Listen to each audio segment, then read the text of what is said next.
விட மாட்டாங்க. இன்னைக்கு முந்தானத்தை பார்த்தோம்னா இன்னைக்கு திமுக அவங்க இருந்தால் போட்டின்றான். அவமானமா இருக்குது. திட்டக்கூடாது இருந்தீங்க, திட்டாத விரும்ப இல்லைங்களா? கால் பயிர் சம்மா ஆனாலும் நமக்கு சொந்த தம்பிங்கெல்லாம் சின்ன பசங்கெல்லாம் கெட்டு குடிச்சாங்க. இந்த படத்துல குடிக்காத என்ன நடிச்சிருக்கானா? நான் இப்ப சொல்றேன், பல்வேறு திட்டம் நீங்க இந்த பட்ஜெட் போட்டாங்க, நீங்க பார்த்துருப்பீங்க. நல்லா அல்வா கொடுத்தாங்க. 5 நாள் பாடி தான் வந்தேன். இன்னைக்கு காலையில 6வது நிகழ்ச்சி எனக்கு நம்முடைய தலைவர் அவர்கள் மண்டல அளவில் வாக்குச்சாவடி நிலைப்பவர்கள் பூத் கமிட்டி உறுப்பினர்கள் எல்லாம் சென்னை மண்டலம் விழுப்புரம் மண்டலத்தில் இருக்கிற 49 தொகுதியில் இருக்கிற தோழர்களை வருகிற 11ஆம் தேதி நம்முடைய மாவட்டத்தில் நடைபெறுகிற திருவண்ணாமலையில் நடைபெறுகிற நிகழ்ச்சியில மண்டல மாநாடு நடத்த வேண்டும் என்று நமக்கு கட்டளையிட்டு மாவட்ட திராவிட முன்னேற்ற கழகத்தின் சார்பில் அந்த கூட்டம் மிகச்சிறப்பாக எழுச்சியோடு ஏற்பாடு செய்யப்பட்டிருக்கிறது. அங்க 11ஆம் தேதி கிட்டத்தட்ட 2-3 லட்சம் பேர் அந்த கூட்டத்தில் கலந்து கொள்ள இருக்கிறார்கள். அதற்கு எல்லா ஒன்றிய நகரங்களிலும் நம்முடைய தோழர்களுக்கு தகவலை சொல்லி அந்த கூட்டத்தில் நீங்கள்லாம் கலந்து கொள்ள வேண்டும் என்று அழைப்பு தருவதற்காக தொடர்ந்து நேற்றையிலிருந்து எல்லா பகுதி ஒன்றியங்களிலும் கழக செயல்கள் கூட்டம் மிகச் சிறப்பாக நடைபெறுகிறது. ஆக நீங்களும் அந்த நிகழ்ச்சியில அதிக அளவில் வருகை தந்து அந்த நிகழ்ச்சியை சிறப்பித்து தந்திட வேண்டும் என்று இந்த கூட்டத்தின் வாயிலாக நான் உங்களை எல்லாம் அன்போடு கேட்டுக்கொள்கிறேன். இன்னைக்கு அரசியல் களம் சூடு பிடிச்சிருந்தது, உங்களுக்கு தெரியும். 16ஆம் பாரத பிரதமர் கூட்டணி எல்லாம் பார்த்துருப்பீங்க, நீங்க கையெல்லாம் தூக்கிங்க. அந்த கூட்டத்தில் திமுகவை பத்தி ஊழல் கட்சி, திமுக ஊழல் ஆட்சி நடத்துறாங்க சொன்னாங்க. முதல்ல உங்க யோகிதை பத்தி நீங்க புரிஞ்சுக்கணும். முதல்ல நீங்க கை தூக்கினவனா யாரு சுத்தமானவனா? இந்த பக்கம் பாத்தீங்கன்னா எடப்பாடி பழனிசாமி, இந்த பக்கம் பாத்தீங்கன்னா தினகரன் ஜெயிலுக்கு போக வேண்டியவர். அவர் பாதுகாத்து கொள்றதுக்காக பிஜேபியில் இருக்காரு. இந்த பெருமாற்றங்கள்லாம் 1-2 மாசத்துக்கு முன்னாடி பேசுறாங்க. கொஞ்சம் திருப்பி பாருங்க. எடப்பாடி பழனிசாமி என்ன சொன்னாரு 3 மாசத்துக்கு முன்ன? இனி எந்த காலத்திலும் பிஜேபி கூட கூட்டணியே கிடையாது சொன்ன பெரிய மனுஷன் தான் 3 மாசத்துக்கு அப்புறம் பிஜேபி மேல போயிருக்கிறாரு. இதே தினகரன் என்ன சொன்னாரு? எடப்பாடி பழனிசாமி முதலமைச்சர் ஆனார்னா அது நான் தூக்கு போட்டதுக்கு சமன் சொன்னாரு. நாம இருந்தா இல்லையா? நீங்க நம்மள மறந்துதான் இவெல்லாம் ஏமாத்திக்கலாம்.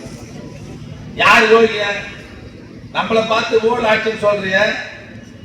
உங்களுக்கு யோகிதை இருக்குதா? 100 கோடி ரூபாய் பணியை கட்டிட்டு பாவம் ஜெயலலிதா உயிரோடு இருந்தா அதுவும் 3-4 வருஷத்துக்கு வந்திருக்கோம். அதெல்லாம் இறந்து போச்சு. 100 கோடி ரூபாய் பணி கட்டிட்டு 4 வருஷம் ஜெயில இருந்துட்டு வந்தது யாரு? யோகியன் மாடலாம் தூக்கி நிச்சு பிடிச்சுன்னா ஜனங்க உங்களை ஏத்துக்குவாங்களா? அதிமுக தனியாக நின்று கூட பாவம் 2-3 ஓட்டு அதிகமாக வாங்கியிருப்பான். இன்னைக்கு பிஜேபி கூட சேர்ந்ததால மொத்தத்தில் டெபாசிட் ஆக போறது நீங்க தான் ஞாபகம் எழுதி வச்சீங்க. ஜனங்களாம் சாதாரணமா கிடையாது. எவ்வளவு பேச்சு? இன்னைக்கு எதனால கூட்டணி நீங்களா போய் சேர்ந்துருக்கீங்க? ஒவ்வொருத்தர் மேல கேஸ் இருக்குது. உங்களை காப்பாற்றிக் கொள்வதற்காக தான் இன்னைக்கு பிஜேபி பக்கம் போயிருக்கீங்களே தவிர வேற ஒண்ணும் கிடையாது. எவ்வளவு பெரிய கூட்டணி பாத்தீங்களா நீங்க? எடப்பாடி பழனிசாமி தினகரன் ஒரே தான் இல்லையா? திமுக அதாவது அதிமுக பிஜேபி பக்கத்துல தமிழ் மாநில காங்கிரஸ் தலைவர் வேற சேர்ந்துட்டாரு. பெரிய கட்சி தலைவர் அவர் வேற கைட்டு விடுறாரு. எதுக்கும் வளவாதம் கைட்டு இருக்கிறான். இதுல இருந்து தெரிஞ்சு போச்சு. அது கூட்டணிகளா பாத்தீங்களா? வெற்றி கூட்டணி நம்ம கூட்டணி மட்டும்தான். பட்சி சொல்ற நீங்க எழுதி வச்சுங்க. நான் ஒரு நாளைக்கு குறைஞ்சது 5000 பேராவது பார்க்காத வீட்டுக்கு போறது கிடையாது. நம்முடைய ஒப்பற்ற தலைவர் தளபதிக்கு இந்த நாட்டு மக்கள் மத்தியில் இருக்கிற மிகப்பெரிய மரியாதை வேற யாருக்குமே கிடையாது. 2021 1.5 மாசத்துக்கு நடைபெறும் தேர்தலில் மிகப்பெரிய வெற்றி பெற்று 7வது முறையாக திமுக ஆட்சிக்கு வரும். 2வது முறையாக நம்முடைய தலைவர் அவர்கள் மீண்டும் ஆட்சி போட்டு முதலமைச்சர். ஒண்ணுமே செய்யல இன்னும் என்ன செய்யணும்? நாங்க செய்யாத சாதனை என்ன செய்திருக்க முடியுமா? சொல்லுங்க பார்க்கலாம். என்ன செய்ய தேர்தல் அறிக்கை சொன்ன திட்டங்களில 90% மேல் நிறைவேற்றி நாட்டு மக்களின் பேரன்பை பெற்றிருக்கிற ஒரே தலைவர் நம்முடைய தலைவர் தான் இல்லையா? சொல்லாதது செய்திருக்கிறார். தேர்தல் அறிக்கை சொன்னது மட்டும் இல்ல, சொல்லாதது தினம் ஒரு அறிக்கை தந்து அதை செயல்படுத்துகிற தலைவர் நம்முடைய முதலமைச்சர். நாங்க ஆட்சிக்கு வந்தா 1000 ரூபாய் கொடுக்கணும். 1,14,00,000 குடும்பங்களுக்கு முதல்ல கொடுத்தாரு. நாங்கெல்லாம் ஊருக்கு உள்ள போகிற போது சிலர் கேட்பாங்க, என்ன பக்கத்து வீட்டுக்காரருக்கு வந்துச்சுன்னு எனக்கு வரலண்ணே, இன்னும் போய் சொல்ல போனா எங்க மாநில வந்துச்சுன்னு எனக்கு வரலண்ணே அப்படின்னு தலைவர்கிட்ட போய் சொன்னோம். 1,14,00,000 குடும்பத்துக்கு பணம் கொடுத்தீங்க, ஒரு 10% நான் கம்பீரமா ஊர் உள்ள போய் வருவோம். உங்களுடன் ஸ்டாலின் ஒரு திட்டத்தை அறிவிச்சாரு, முகாம்கள் நடத்தினாரு, யார் யாரெல்லாம் என்னென்ன கோரிக்கை மனு கொடுங்கன்னு சொன்னாரு. இப்ப அந்த மனுக்கு மீதமாக 2வது கட்டமாக ஒரு 17,00,000 பேருக்கு 1000 ரூபாய். ஆக 1,31,00,000 குடும்பங்களுக்கு மாதம் 1000 ரூபாய் தருகிற ஆட்சி திமுக ஆட்சி இல்லையா?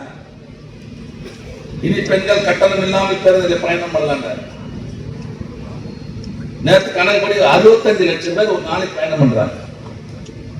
சாதாரண விவரமா ஒரு சாதாரண ஏழை குடும்பத்துல இன்னைக்கு இந்தியோ இந்த பக்கம் தாம்பரமோ வேலைக்கு போறான்னு சொன்னா குறைஞ்சது 15 ரூபாய் போறதுக்கு வரதுக்கு 30 ரூபாய் ஆகும். ஒரு மாசத்துக்கு 900 ரூபாய். அந்த ஏழை குடும்பத்துக்கு ஒரு 900 ரூபாய் மிச்சம் ஆகிற போது அந்த குடும்பம் வளர்ச்சி பெறுவாங்கிறதா? அதுதான் இந்த திட்டத்துடைய நோக்கம். புதுமை பெண் தமிழ் புதல்வர் அற்புதமான திட்டம். 12 லட்சம் மாணவ செல்வங்களுக்கு மாசம் 1000 ரூபாய் தராது. நம்முடைய ஏழன் சொன்னது மாதிரி காலை உணவு நாங்கெல்லாம் விக்கிரவாண்டி தேர்தல் எலெக்ஷன் வேலை நடந்துட்டு போனோம். எல்லாம் சென்னை புறநகரத்தில் இருக்கிறோம். ஒரு சாதாரண சித்தாள் வேலைக்கு போனோட 900 ரூபாய் சம்பளம் தராங்க இல்லையா? 900 ரூபாய் சம்பளம் தராங்க. இந்த விழுப்புரம் அந்த பக்கம் பார்த்தீங்கன்னா விக்கிரவாண்டினா முழுக்க கிராமம். விவசாயத்தை தவிர எந்த வேலையுமே கிடையாது. ஒரு வாரம் ஃபுல்லா ஒரு மாசம் ஃபுல்லா வேலை இருக்காது. வாரத்துக்கு 2 நாள் 3 நாள் வேலை கிடைச்சாலும் பெரியவங்க. எவ்வளவு தெரியுமா சம்பளம்? நாங்கெல்லாம் அந்த வீட்டில் உட்காந்து தேர்தல் நேரத்தில் மத்தியான நேரத்தில் உட்காந்து பேசுவோம். 130 ரூபா சம்பளம். அந்த குடும்பம் பழகுமா? சிறப்பா இருக்குமா? நான் சொல்றேன் கேட்டுங்க. கலைஞர் கொடுத்த 20 கிலோ அரிசி இல்லைன்னு சொன்னா, நம்ம தலைவர் இப்ப 1000 ரூபாய் கொடுக்குற ரூபாய் இல்லைன்னு சொன்னா, சத்தியமா சொல்றேன் பல குடும்பங்கள் பட்டினியில தான் இருப்பாங்க. நான் நிறைய அனுபவிச்சு சொல்றேன்.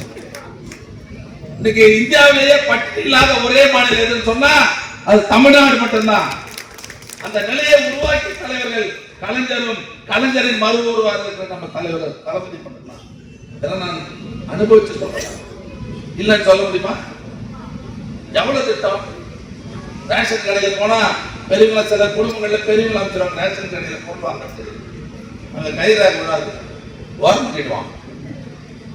இதெல்லாம் நாங்க சொன்னோம். இதுல கட்ட தலைவர் சொல்லி தலைவர் அதிகாரிகள் கூட்டு கலந்து பேசி 65 வயது பெரியவங்க இனிமேல் ரேஷன் கடைக்கே போத்தாங்க. மாசம் 2வது சனிக்கிழமை அந்த பொருள் எல்லாம் அந்த வீட்டுக்கே கொண்டு போய் தங்கன்னு சொல்லி உத்தரவு போட்டு நீங்க 40 லட்சம் குடும்பங்களுக்கு அரிசி பருப்பு நேரத்துக்கு வீட்டுக்கு தருகிற ஆட்சி. நீங்க எடப்பாடி பழனிசாமி அறிக்கை கொடுக்குறாரு, நான் வீடு கட்டி தரேன். 10 வருஷமா நீங்க தானே ஆட்சி நடத்திருந்தீங்க, கட்டி தந்தியா? கட்டி தர்றதானே? இப்ப அறிக்கையில சொல்றேன் நாங்க 1000 ரூபாய் கொடுப்போம் அப்படின்னு தேர்தல் அறிக்கையில சொன்னேன். சொன்னவங்களுக்கு முடியாதுன்னு சொன்னியா இல்லையா? முடித்து காட்டிய தலைவர் நம்ம தலைவர். போன வருஷத்துக்கு முன்பாக தலைவர் என்ன பண்ணாரு, தமிழ்நாடு வந்து எவ்வளவு குடிசை வீடு இருக்குது கணக்கு சொன்னார். 9 லட்சம் வீடு இருக்குது கணக்கு எடுத்தாங்க. இந்த 9 லட்சம் வீட்டுல போன வருஷத்துக்கு 3 வருஷம் 3000 கோடி ரூபாய் நிதி ஒதுக்கீடு பண்ணி கலைஞர் கனவு இல்லைன்னு சொல்லி ஒரு திட்டத்தை கொண்டு வந்து கிராம பகுதிகளில் வீடு கட்டணும்னு சொல்லி திட்டப்பட்டு போன வருஷத்துக்கு 3 வருஷம் நிதி ஒதுக்கீடு செய்து 1 லட்சம் வீடுகளை கட்டி தந்த தலைவர் தான் நம்முடைய தலைவர். இப்ப நிதிநிலை அறிக்கையில 10 நாளைக்கு முன் நடந்த கூட்டத்துல மேலும் 1 லட்சம் வீடுகள் கட்டி தருவதற்கு 3500 ரூபாய் ஒதுக்கீடு செய்து உத்தரவு போட்ட தலைவர் நம்முடைய தலைவர். 10 வருஷமா ஆட்சியில் இருந்து வீடு தந்தானே கட்டினியா சொல்லு. ஒண்ணுமே செய்யாத எங்க வந்து ஒண்ணுமே செய்யல என்ன செய்ய 37 அறிவியல் கல்லூரி கொண்டு வந்துருக்கோம் நாங்க இந்த 4 வருஷத்துல இல்லையா. மெட்ரோ ரயில் திட்டம் மத்திய அரசு பணம் தரலாம் கூட இன்னைக்கு மெட்ரோ ரயில் திட்டம் 1.5 லட்சம் கோடியில இன்னைக்கு பணிகள் தடைபடாமல் தொடர்ந்து நடந்திருக்கிறது. சின்ன கிராமங்கள்ல இருந்து பெரிய மாநகராட்சி வரை மக்களின் அடிப்படை தேவைகளை மிகச்சிறப்பாக செய்திருக்கிற ஆட்சி திமுக ஆட்சி. நம்ம மாவட்டத்துல இந்த குரம்பட்ட ஹாஸ்பிட்டல் இவ்வளவு மழை தண்ணி வந்துடும் உண்டா இல்லையா. மழை நேரத்தில் எனக்கு என்ன வேலைன்னா இந்த பேஷண்ட்டை வேற ஆம்புலன்ஸ் வச்சு ஹாஸ்பிட்டல் தப்போம். தலைவர்கிட்ட சொன்னோம் 140 கோடி ரூபாயில 400 படுக்கை கொண்ட அற்புதமான மருத்துவமனையை கட்டித்த அந்த ஆட்சி திமுக ஆட்சி. 10 வருஷமா நீங்க ஆட்சியில் இந்த குடும்பம் தானே என்ன பண்ணீங்க? அப்ப மழை வரலையா? நீங்க தானே ஆட்சியில் இருந்தீங்க. ஹாஸ்பிட்டல் கட்ட வேண்டியதானே? பாலங்களா சிங்கப்பெருமா கோயில் ஒரு பாலம் கட்டுங்க. கட்டாளுங்க இந்த பிரசவத்தை அப்படியே நாங்க கட்டி பாதி அங்க பாத்தீங்கன்னா 5 கிலோமீட்டர் இருக்கும் வண்டி போக்குவரத்து வர முடியாது. உண்டா இல்லையா? 10 வருஷம் தான் பண்ண இதுதான் ஆட்சியில் இருந்தா எடப்பாடி கட்டதானே. இப்ப நாங்க வந்து கட்டி போக்குவரத்தே இல்லாத நிலையை உருவாக்கி கட்டிருக்கிற ஆட்சி திமுக ஆட்சி. பேருக்கங்க அந்த பாடல கட்டினானுங்கப்பா கட்டினானுங்க நாங்க தான் எடுத்தோம். கட்டானுங்க கட்டவே இல்லை நாங்க வந்து கட்டி கொடுத்தோம். அந்த பேருக்கு எவ்வளவு நெருக்கடி இருக்கு தெரியுமா உங்களுக்கு தெரியல. இப்ப நெருக்கடி இருக்குதா? சரி பண்ணமா இல்லையா? 10 வருஷம் புரிஞ்சது தானே செய்ய வேண்டியதானையா செய்யா. நீ செங்கல்பட்டுல போய் பாரு உள்ளவே பஸ் ஸ்டாண்டு டெப்போலாம் ஒரே நெரிச்சலா இருக்கும். வெளியேற்று போய் பஸ் டெப்போவையும் பஸ் ஸ்டாண்டை நீ போட்டு செங்கல்பட்டுக்கே ஒரு பெரிய மரியாதையை ஏற்படுத்தி தந்திருக்கிற ஆட்சி திமுக ஆட்சி. மாமல்லபுரத்தை போய் பாரு 140 கோடியில பஸ் ஸ்டாண்டு வெளியேற்று போட்டு கட்டிட்டு போறோம். கிளாம்பாக்கம் பஸ் ஸ்டாண்ட் ஆரம்பிச்சாங்க. மழை பெஞ்சா கூட தண்ணி வந்து உள்ளே போக முடியாது. இன்னைக்கு நம்ம ஆட்சி வந்ததுக்கு அப்புறம் 150 கோடி ரூபாய் செலவு பண்ணி எவ்வளவு மழை பெஞ்சாலும் எந்த பிரச்சனையும் இல்லாத அளவுக்கு அந்த பஸ் ஸ்டாண்டை சீரமைச்சு தந்திருக்கிற ஆட்சி திமுக ஆட்சி இல்லையா. என்ன பண்ண நான் சொல்றது இந்த மாவட்டம் இல்ல தமிழ்நாடு முழுவதும் இன்னைக்கு கட்டமைப்பு பணிகளை கட்டடங்களை பாலங்களை சாலைகளை எல்லாம் மிகச்சிறப்பாக செய்திருக்கிற ஆட்சி திமுக ஆட்சி. நிறைய சொல்லினே போலாம். இன்னைக்கு யோகிய மாதிரி சொல்றாங்களே இந்த கூட்டணியில் தலைவர் பிஜேபி ஆட்சியா இருந்தாலும் சரி அதிமுக ஆட்சியா இருந்தாலும் சரி நீங்க செய்யறது நீங்க சொன்னது செய்யறீங்களா? கூட என்ன சொல்லணும் தெரியுமா? கரண்ட் மாசம் எடுக்கிறீங்க நீங்க ஒரு மாசத்துக்கு ஒரு வாட்டி எடுக்கிறேன்னு சொன்னீங்களே இதை சொல்லுவானுங்க.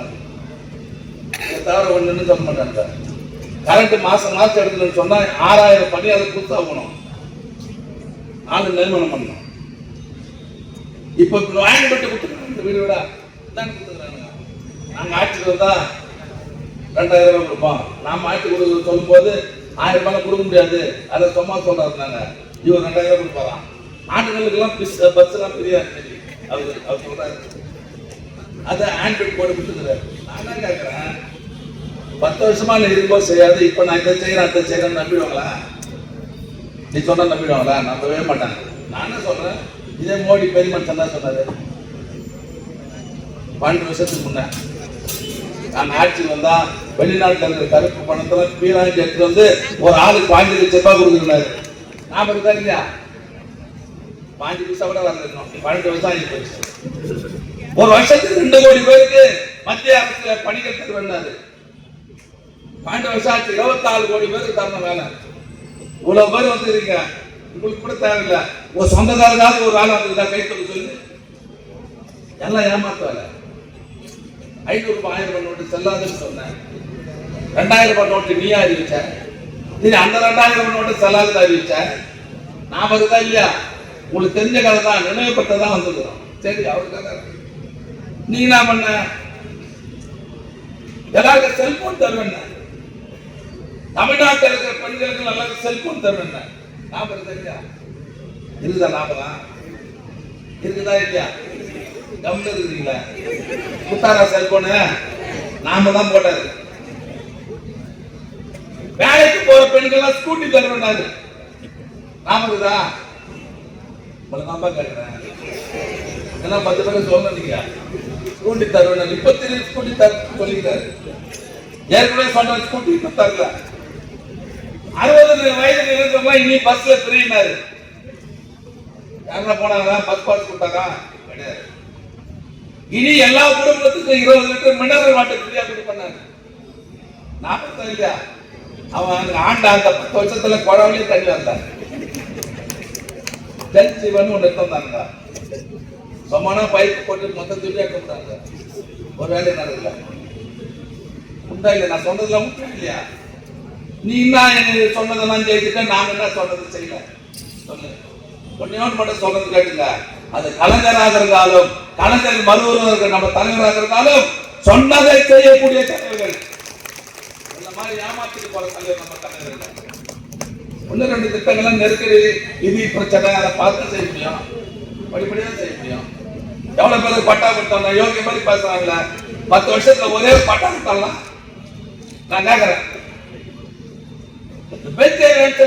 நகராட்சி சுத்தி 12 கிலோமீட்டர், பேரூராட்சியை சுத்தி 8 கிலோமீட்டர், மாநகராட்சி சுத்தி 20 கிலோமீட்டர் பட்டாவே கொடுக்கூடாதுன்னு தடையானது.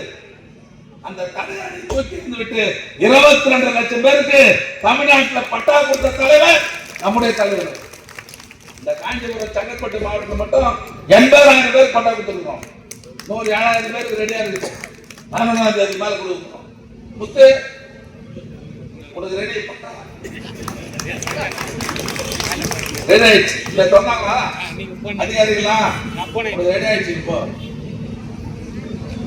2006 12 நான் கொடுக்கப்பட்டாங்க. ஆளுங்களை ஏற்காந்து விட்டாங்க. அது பட்டாவே இல்லைன்ற வனத்துறைன்னு சொல்லிட்டாங்க. இப்ப சரி பண்ணி பட்டா கொடுக்குறோம். 10 வருஷத்துல நீங்க கொடுக்க தானே கொடுத்தியா? ஒரு வேலையும் செய்யாம மீண்டும் ஆட்சிக்கு வரணும்னு நினைக்கிறீங்க, நியாயமா? மக்கள் வர விடுவாங்களா? விட மாட்டாங்க. இன்னைக்கு முந்தானத்தை பார்த்தவங்க இன்னைக்கு திமுக அவங்க இருந்தா போட்டின்றான்.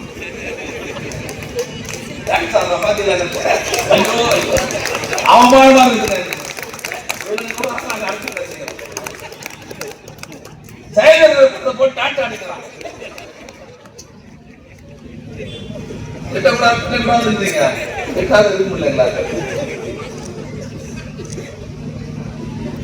ஒரு கால் பயிர் சம்மா நமக்கு சொல்லுங்க பாருங்க. கட்சியுடைய வயசு 75. நாம பார்க்காத ஆளா? நாம செய்யாத சாதனையா இந்த நாட்டை? கலைஞர் செய்யாத சாதனை யாரும் செய்ய முடியுமா? நம்ம தலைவர் செய்கிற சாதனை மாதிரி யாரும் செய்ய முடியுமா? 75 வருஷம் கட்சி, எவ்வளவு பேர் பார்த்த கட்சி. எனக்கு முன்னெல்லாம் போட்டிட்டு எங்களுக்கு அவமானமா இருக்கு. பார்த்தோம் சின்ன தம்பிங்கெல்லாம் சின்ன பசங்க கெட்டு குடிச்சவங்க. அவன் படத்துல குடிக்காத என்ன நடிச்சிருக்கானா? நான் இப்ப சொல்றேன், அவன் நடிச்ச படத்துல குடிக்காம எந்த படத்தில் நடிச்சிருக்கானா? எந்த படத்துல சிகரெட் குடிக்காம நடிச்சிருக்கானா? இன்னைக்கு இளைஞர்கள் சீர்வைத்தவன் யாருன்னா அந்த நடிகர் தான். நான் குடிச்சு போனது நடிக்க நான் கூட ரசிப்பேன். சினிமா பார்க்கறேன், பொழுதுபோக்கு நடிகர் பார்க்கறேன், நல்லா நடிக்கிறேன்டா. அதோட ஒன்று வந்துடணும். அரசியல் வேறு, நடிப்பு வேறு. சந்தோஷமா இருக்கு, டென்ஷனா இருக்கும். சரி, சினிமா பார்க்குறோம், சந்தோஷப்படுறோம், கை தட்டுறோம், நல்லா நடிக்கிறோம், அதோட முடிஞ்சு போச்சு. நல்லது எழுங்க, நல்லா போடுங்க. ஒரு டிக்கெட் எவ்வளவு வேலை? தேர்தல் வந்துருச்சு. இனிமேல் நாங்க யாரும் செயல்பட்டு வராது. ஒரு டிக்கெட் வேலை எவ்வளவு? எவன் தாலி ஆட்டு 2000 ரூபாய். சாதாரண பசங்க 7 பசங்க தானே சொமா கொடுத்து போட்டு தானே 2000 ரூபாய் ஒரு டிக்கெட் உண்டா இல்லையா? நீ ஜனங்களை காக்க போறியா? இந்த நாட்டை பாதுகாக்க போறியா? தீய சக்தியா நம்ப தீய சக்தி. நான் என்ன சொல்றேன், நீ யோகி நந்தா பிஜேபி திட்டுறான். இது ஒரே ஒரு வார்த்தை கூட திட்டல. ஒப்பந்தம் போட்டு வந்துட்டாங்க. பிஜேபி திட்டக்கூடாது, நீ தனியா நிக்கணும், யாரு கூட போக கூடாது. ஒட்டு மொத்தமா திமுக சிறுபான்மை ஓட்டு தான் வரப்போகுது. அதை கெடுத்து நீ கொஞ்சம் பிரிக்கணும். இதுதான் ஒப்பந்தம். நீ எந்த பக்கம் பண்ணாலும் சரி, சிறுபான்மை மக்கள் நம்பிக்கை வைத்திருக்கிற ஒரே கட்சி திமுக தான். எந்த காலத்துல அந்த சமுதாய மக்களுக்கு பாதுகாப்பாக இருக்கிற ஒரே கட்சி கலைஞர் காலத்திலிருந்து இந்த வரை திமுக தான். அவங்க ஆதரவு, நாங்க தான் ஆதரவு. உங்க சூழ்ச்சியலை எங்களுக்கு தெரியாதா? உங்க நெருக்கடி பிஜேபி, அதாவது சிபிஐ ஓணும் தலைவர் பெருந்தன்மையா ஒரு நபர் கமிஷன் போட்டாரு, அதோட விட்டு போயிருக்கலாம். சிபிஐ போட்டாங்க, சிபிஐ உட்கார வச்சாங்க. அங்க போனோடனே மாட்டிக்கிட்டாரு தான் எழுது. திருநெல்வேலி கூட்டத்துல சொன்னேன், இன்னும் ஒரு வாரத்தில் உங்க கண்ணெல்லாம் எத்தனை உட்கார 1000 அவர் தொங்குள்ள உட்கார வச்சார. அதிமுக கூட போகக்கூடாது, அதாவது திமுக இது, அதாவது கூட்டணி காங்கிரஸ் கூட போகக்கூடாது, கூட்டணிக்கு வேற சேரக்க கூடாது. நீ தனியாக தான் நிற்கணும், ஒப்பந்தம். அது காரணம் என்னன்னா, இஸ்லாமிய கிறிஸ்தவர்கள் சிறுபான்மை ஓட்டை பிரிக்கணுன்றதுனால. அதனால உங்க அதான் சூழ்ச்சி எல்லாம் எங்களுக்கு தெரியும். நம்ம தலைவர் அதுக்கேற்ற மாதிரி தான் நடத்திட்டு இருக்கிறார். இப்ப பாருங்க, இளைஞரணி மண்டல மாநாடு எழுச்சா நடந்தது, மகளிரணி மண்டல மாநாடு எழுச்சா நடந்தது. எல்லாத்துக்கும் ஒரு கூட தான் போட முடியும், நாங்கள் 4 கூட போடுறோம் ஒரு மாசத்துக்கு. இப்ப பூத் கமிட்டி போடுறோம், மண்டலத்தில் அளவு மாநாடு போட போறோம். இப்ப முதல் கூட்டம் 11ஆம் தேதி, அடுத்து நடக்க போகுது. அடுத்த மாசம் மார்ச் மாசம் 8ஆம் தேதி மிகப்பெரிய மாநாடு திருச்சியில் நடக்க போகுது. கிட்டத்தட்ட 25 பேர் கூட போறோம். ஒரு வெள்ளக்காரா 25 வருஷத்துக்கு முன்ன சொல்லி ஒரு வெள்ளக்காரா வந்துச்சு தெரியுமா உங்களுக்கு? உண்மை பத்திரிகை செய்திகள் இருக்கு பாருங்க. வெள்ளை காக்கா ஒன்று வந்துச்சு, தவறி வந்து வந்துருச்சு. பார்த்தா பியூர் வெள்ளை காக்கா. அப்ப அந்த வெட்டரி டாக்டர்லாம் என்ன பண்ண, கூண்டுல போட்டு பார்வைக்கு வச்சாங்க காஞ்சிபுரத்துல. அது நின்னா பாரு வேடிக்கை பார்க்கறதுக்கு. சொல்ல 3 கிலோமீட்டர் நின்னாங்க அந்த வெள்ளக்காவை பார்க்கறது. அது மாதிரி ஒரு நடிகர் ஓட்டி பார்த்தா என்ன பண்ணுவான்? நம்மளால தான் போய் பார்ப்போம், அதிமுக தான் போய்ப்பான். எப்படி இருக்கிறாரு? சினிமால தான் பார்த்தேன், இந்த மூஞ்சி நேரா பார்த்து இருக்குது. சினிமால பார்த்தா கொஞ்சம் நல்லா இருக்குது, நேரா பார்த்தா அசிங்கமா இருக்குது இல்லையா? அதனால வந்து ஜனங்க தெளிவா இருக்கிறாங்க.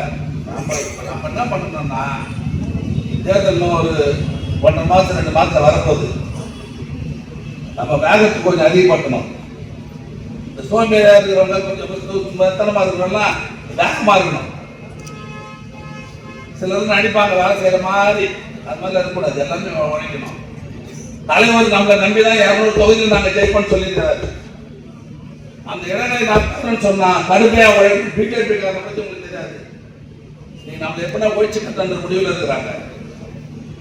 ஆக நம்மளை ஒழிக்கிறதுக்கு எந்த உச்சக்கட்டத்துக்கு வேணா போவாங்க. நாமெல்லாம் ஒத்துமையா களத்துக்கரை பணியாற்றினா யாரும் ஒண்ணுமே பண்ண முடியாது. அதனால வேகத்தோடு பணியாற்ற வேண்டும், எதிரியை வீழ்த்த வேண்டும். அதுக்கான பணியை இங்கே நீங்க தொடங்கி விட வேண்டும் என்று உங்களை எல்லாம் மண்போடு கேட்டுக்கொண்டு, நீங்க இந்த பட்ஜெட் போட்டாங்க, நீங்க பார்த்துருப்பீங்க, நல்லா அல்வா கொடுத்தாங்க. உங்களுக்கு நாங்கள் அல்வா கொடுக்குறோம். உண்மைதாங்க. இந்த மாதிரி அல்வா பாக்கெட்லாம் ரெடியாக இருப்பாங்க. அவங்க தமிழ் இந்தியா முழுவதும் கொடுத்தாங்க அல்வா. இப்ப நாங்க உங்களுக்கு கொடுக்க போறோம் அல்வா. அதனால வேகத்தோடு பணியாற்றுவோம், எதிரியை வீழ்த்துவோம். அதுக்கான பணி இன்றிலிருந்து நீங்க தொடங்க வேண்டும் என்று உங்களை எல்லாம் மண்போடு கேட்டுக்கொண்டு, ஆக இந்த நிகழ்ச்சியில் இவ்வளவு தோழர்கள் வருகை தந்து